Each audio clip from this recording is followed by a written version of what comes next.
What's up, everybody? It's Coach Colton here at Columbus Martial Arts Academy. Hope you're having an amazing day today. I wanted to do a little bit of a different video and talk about some of the common pitfalls and traps that I encounter on the day-to-day working with families that are interested in starting martial arts or have just started their martial arts training.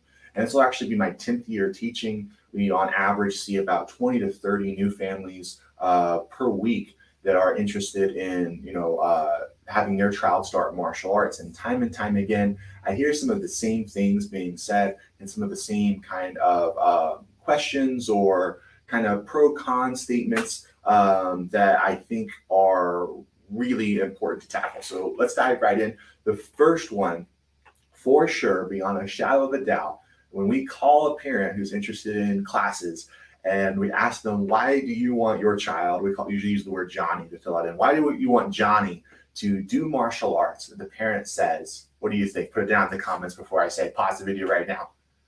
What do you think is the most common reason for starting martial arts? Actually, most parents say, hey, I'm looking for a fun activity for my child. And to some of you out there, that might sound personally reasonable, but to me, that is flag out. Okay, red flag out there, 110%.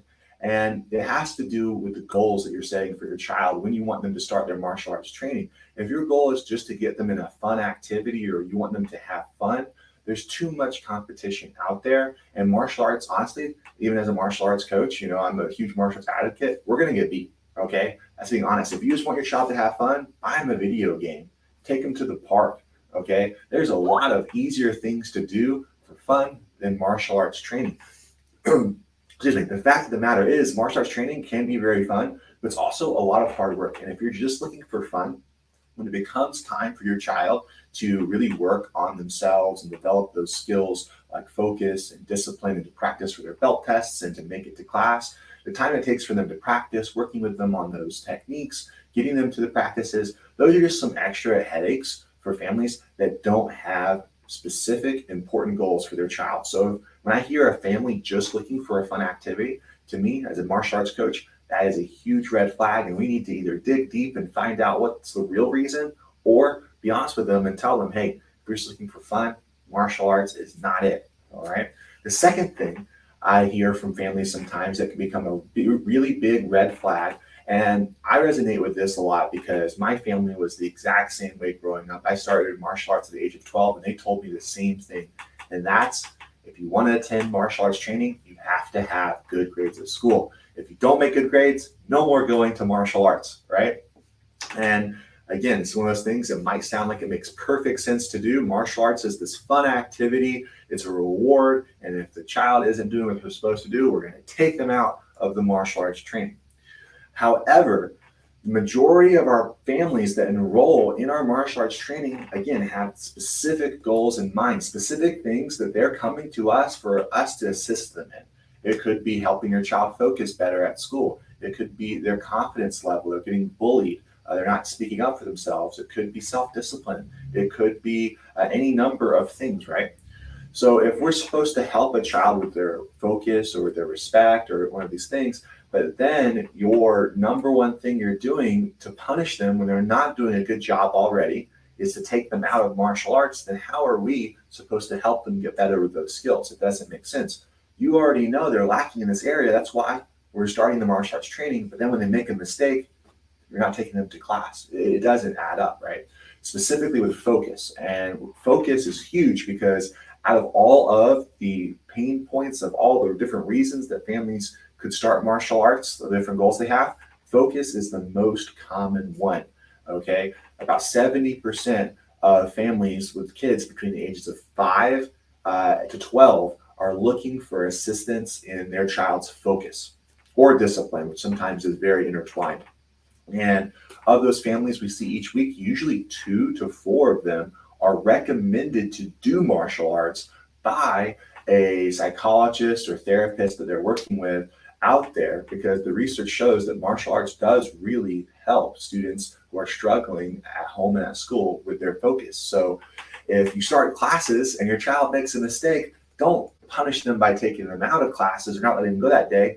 Take them to class and talk to their coach. Let their coach know what's going on. That's how we're going to work together and help your child towards their goal.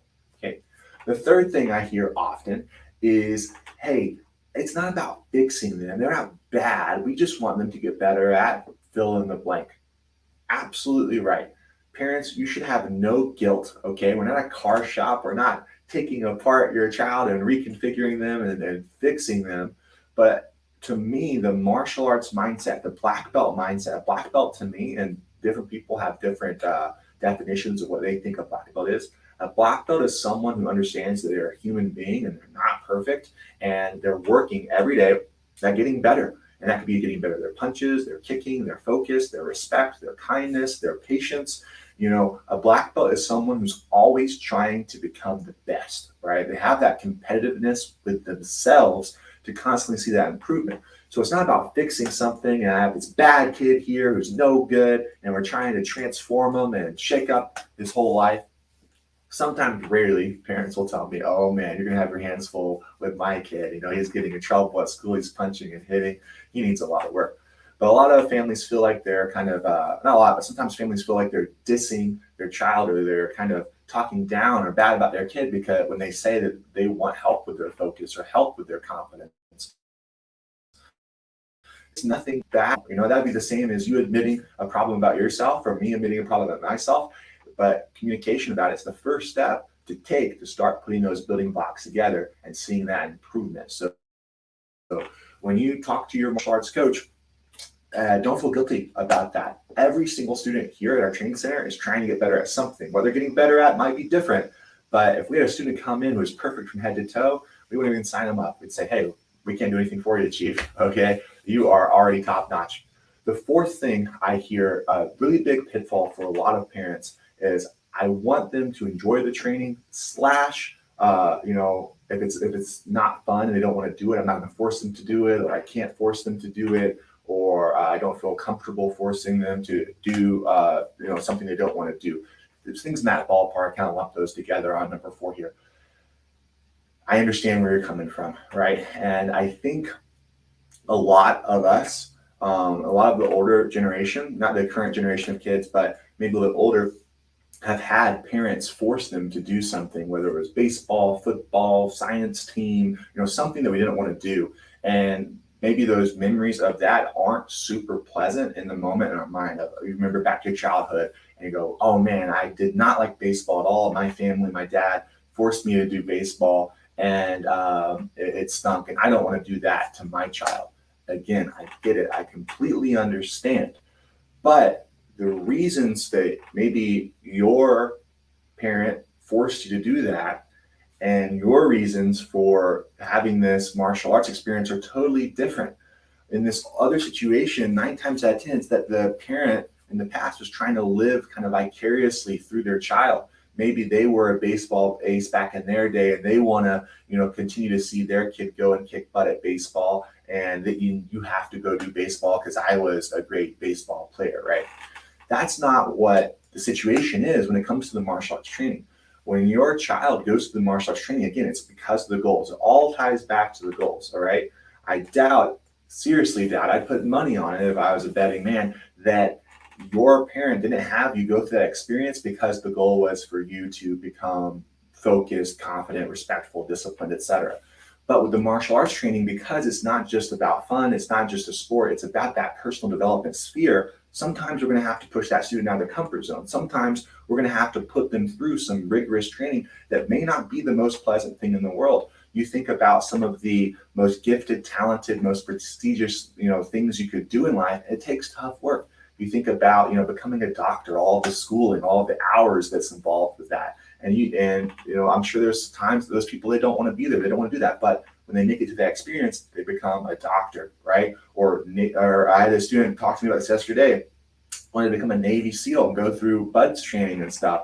And those guys, that training is so tough, so rigorous. But when they come out on the other side, they have this milestone achievement. And with martial arts, it's the same way. It's often fun, but sometimes if your child is lacking confidence, we're going to make them public speak. We're going to make them go up there and break through a board. We're going to go up there and do something like that. It's uncomfortable to them. They're not going to want to do it. And that's when you have to ask yourself, hey, Am I going to make them do this thing they don't want to do, but I know it's good for them?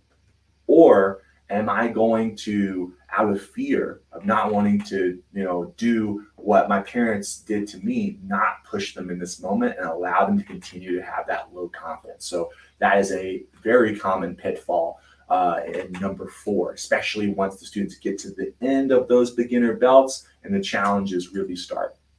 The last, number 5 pitfall that I see for a lot of new parents getting into martial arts is the idea that they just want to have this and kind of a rotation of other activities, or they just want to try it out for a bit. Problem with this is that, we ask parents, what have they done in the past? Oh, they've done football, they've done soccer, they've done Boy Scouts, they've done this, and they rack up 20 activities, and this kid is 8 years old, 9 years old. And to me, again, that's a huge red flag, it's a huge pitfall, because they're not spending enough time in any of these activities to build mastery or to build any kind of skill with them. They're just trying out a million things, and it's honestly lumped with number 1. It goes back to that fun element. They're just looking for a fun activity to get their child out of the house and get them occupied.